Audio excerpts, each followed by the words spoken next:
मित्रों, पिछली कहानी में हमने देखा कि एक बाहरी भौरे ने आकर अच्छे खासे गांव में आग लगा दी। लेकिन जब स्वर व्यंजन को अपनी गलती का एहसास हुआ तो उनमें फिर से दोस्ती हो गई। और फिर क्या था, फिर तो रोज नित डेली नए नए शब्द बनने लगे और भाषा का गांव पूरी तरह से खुशहाल होने लगा। अ से लेकर आह तक के स्वर, क से लेकर ज्ञा तक के व्यंजनों का सहारा बन गए और वही व्यंजन स्वरों का भी साथ देने लगे। एक दिन न और ला लंगड़ाते हुए चले आ रहे थे।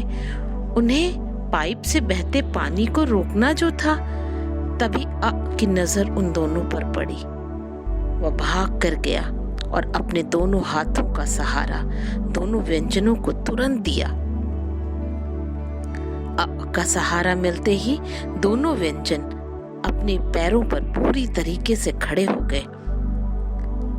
वे सब जानते थे कि अगर नल नहीं होगा तो पाइप से पानी बहता ही रहेगा और बर्बाद होगा। सारी दुनिया जानती है कि जल ही जीवन है और जल बचाना है तो नल जरूरी है, और अगर नल पूरा होना है तो उन्हें अ की सहायता जरूरी है, और अ को पता है कि उसके बिना न और ला अधूरे हैं।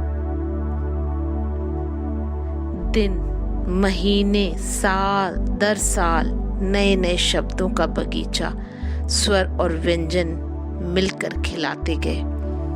इसी बीच उनके बीच अनुस्वार, अनुनासिक, विसर्ग और आगत स्वर भी पूरी तरह घुल मिल गए। जो पंचमाक्षरी या पंचम व्यंजन थे, जैसे अंग, इया, णा, ना, मा, उन्हें सभी अनुस्वार के रूप में प्रयोग करने लगे। उन्हें सिर माथे पर लगा लिया। ऐसे ही अनुनासिक स्वर अर्धचंद्र के रूप में प्रचलित हो गया। विसर्ग हा ध्वनि के साथ प्रयोग किया जाने लगा, और आगत की क्या बात करें। विशाल हृदय वाली हिंदी भाषा ने आगत ध्वनियों को भी खुले हृदय से अपने साथ मिला लिया। वाह, क्या अनोखा दृश्य था। कॉलेज, बॉल, ऑफिस आदि शब्द हिंदी भाषा का अंग हो गए। तो सभी बेसहारों, अनाथों का जैसे नाद था, जिसका कोई नहीं उसका तो अ है यारों। सही पहचाना। जिन व्यंजनों के साथ कोई स्वर की मात्रा नहीं रहती, वहां अ स्वर होता है, अन्यथा उसे स्वर रहित या आधा कहा जाता है।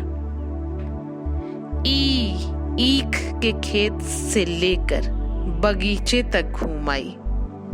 ओ, छोटा था लेकिन बड़े से बड़ा पुल उसके बिना एक पल था केवल। ऋषि ने अपनी महानता दिखाते हुए सबके पैरों में रहना स्वीकार कर मृग से लेकर नृप तक की कृपा प्राप्त की। अंग को अपनाकर अंगूर मीठा लगने लगा, नहीं तो कौर अंगूर खाता।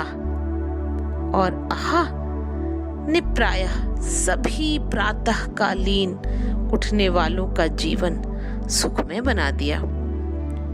तो इस तरह हमने देखा कि हिंदी का गांव खुशियों के गीत, संपन्नता का संगीत, स्वर व्यंजनों के साज पर सजाने लगा। सभी शब्दों का प्रयोग कर गीतों की रचना करने लगे। काव्य, महाकाव्य, ग्रंथ, महाग्रंथ लिखे जाने लगे। हिंदी का साम्राज्य प्रभावशाली, गौरवशाली होने लगा।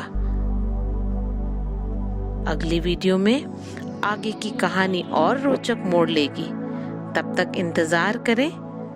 शब्दों का निर्माण कर अपनी भावनाओं को गीतों, कहानियों और शेरो शायरी के माध्यम से व्यक्त करें। तब तक के लिए बाय।